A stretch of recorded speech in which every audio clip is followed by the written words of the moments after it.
ये देश तो गुलाम था, 250 वर्ष की गुलामी थी अंग्रेजी हुकूमत की। और उससे पहले राजा महाराजा बादशाह नवाब जमींदार इन लोगों की हुकूमत होती थी। गणतंत्र कह के कोई चीज नहीं होता।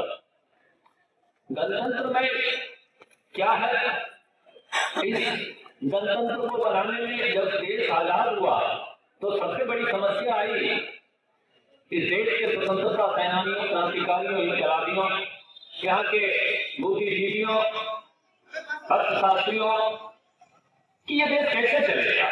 क्या फिर से राजा महाराजाओं का शासन हो कि फिर से यहाँ बादशाहों की हुकूमत होगी। तो करीबन 300 साढ़े 300 इस देश के स्वतंत्रता सेनानी पंडित जवाहरलाल नेहरू, सरदार वल्लभ भाई पटेल, राजगोपालाचारी, तमाम डॉक्टर राजेंद्र प्रसाद की अध्यक्षता में एक संविधान सभा का गठन हुआ और संविधान सभा में 300 साढ़े 300 के आसपास सदस्य थे। करीबन 2 बरस 11 महीना से भी अधिक समय तक 166 बैठकें हुई इस संविधान सभा की।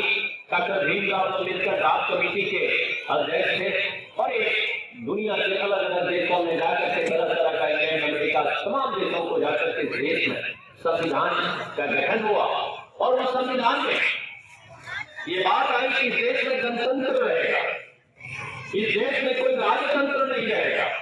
गणतंत्र मतलब जनता के लिए, जनता के द्वारा निर्वाचित सरकारें, निचले स्तर से लेकर ऊपर स्तर तक सरकारें होंगी। वो मतदान के माध्यम से चुनी जाएगी। कोई किसी का बाप राजा हो या जमींदार हो, उसका बेटा फिर राजा जमींदार होगा, ऐसी कोई व्यवस्था भारत के संविधान में नहीं है। किसी धर्म के आधार पर कोई शासन चलेगा, इसकी भी व्यवस्था संविधान में नहीं। कोई इस्लामिक राष्ट्र नहीं, कोई धर्मनिरपेक्ष एक राष्ट्र है जहाँ बराबरी की बात है, जहाँ गैर बराबरी नहीं होगा, जहाँ समाजवाद की बात है। ये संविधान में और ये गणतंत्र में हुआ। बच्चों, उस जमाने में जब गणतंत्र नहीं था, 75, 80, 90, 100 वर्ष पहले, तो इलेक्शन नहीं होता।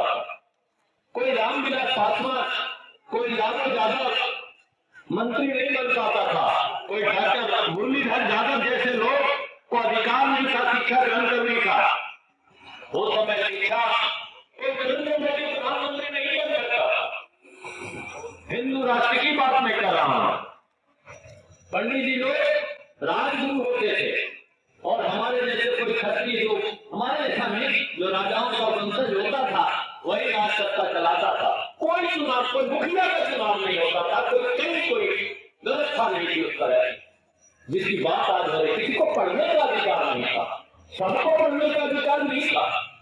अब हिंदू राष्ट्र की बात करते हैं, हजारों साल पहले जाइए, जब महाराजा धृतराष्ट्र हिंदुस्तान के शासक थे, नहीं पढ़ने का अधिकार था। शेड्यूल कास्ट जनजातियों को और अनुसूचित जनजातियों को नहीं पढ़ाया जाता था। द्रोणाचार्य सिर्फ क्षत्रियों को पढ़ाते थे, राजकुमारों को पढ़ाते थे। और कोई सीख लिया एकलव्य, कहीं मूर्ति बना के तो उसका अंगूठा काट लिया गया। ये व्यवस्था थी। औरतों को कोई सामाजिक अधिकार नहीं था, कोई अधिकार नहीं था, वो पढ़ नहीं पाएंगी। ये व्यवस्था थी इस देश में और उसको हम लोगों ने समाप्त किया, बराबरी का अधिकार दिया, अपना शासन आया, सबका शासन आया, हर जाति, हर कौम, हर धर्म के लोग इस देश का शासन चलाने लगे। इस देश के संपत्ति पर तमाम लोगों का बराबर का अधिकार है। कोई एक आदमी का अधिकार नहीं, कोई एक पूंजी। ये राष्ट्र, इस राष्ट्र की ये पूरी की पूरी संपत्ति, रेलवे में जाइए तो ये राष्ट्र की संपत्ति है। राष्ट्र की संपत्ति मतलब इस देश के एक एक लोगों की संपत्ति है।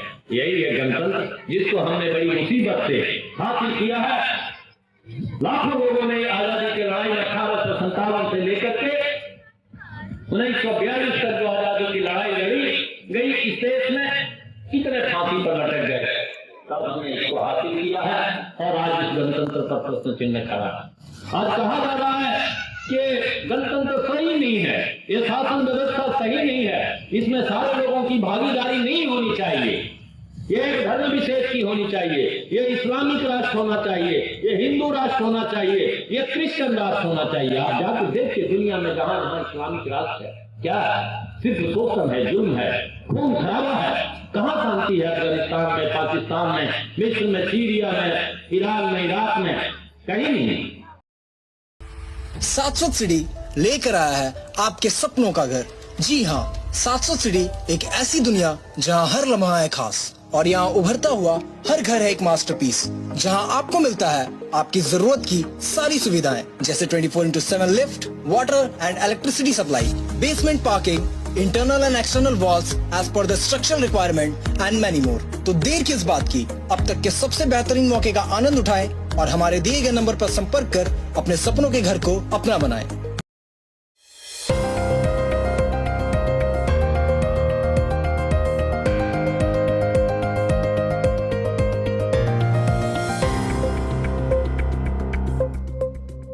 मेरा ये कहना है कि देश में गणतंत्र को अक्षुण्ण रखकर ही हम तमाम लोगों को, समाज के निचले तबके के लोगों को, ऊपर के लोगों को भी हम बराबरी का हक देने सकेंगे। यही रास्ता है, यही मानवता का रास्ता है, यही संसार में जीने का एक रास्ता है, सांस चलाने का एक रास्ता है। और इसी 75वें गणतंत्र दिवस पर हम यहाँ इकट्ठा हुए हैं, तिरंगा को फहराए हैं और हम इसकी सलामी लिए हैं कि हम इसकी रक्षा करेंगे।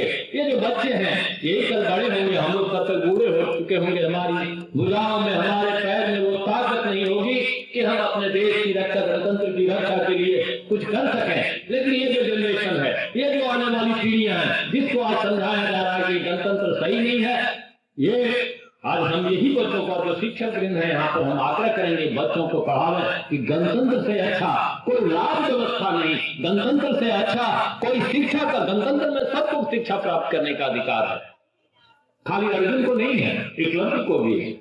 ये स्थिति है, इसलिए हम आप तमाम जो हमारे बच्चे हैं, नन्हे मुन्ने बच्चे हैं, शिक्षकों, स्कूल में जनरेशन क्रिएट होता है। ये बच्चे बड़े होकर इन शिक्षकों का हम तो शिक्षक रहे और हमारी बड़ी जिम्मेदारी है समाज में कि हम सही बात बच्चों को, इसलिए यही बच्चे अगर हम कुछ उल्टा पढ़ाएंगे, कुछ उल्टा संस्कार देंगे तो देश में गणतंत्र को खतरा पैदा होगा। इस स्कूल से हजारों बच्चे पढ़ के निकले हैं, जवान हुए हैं,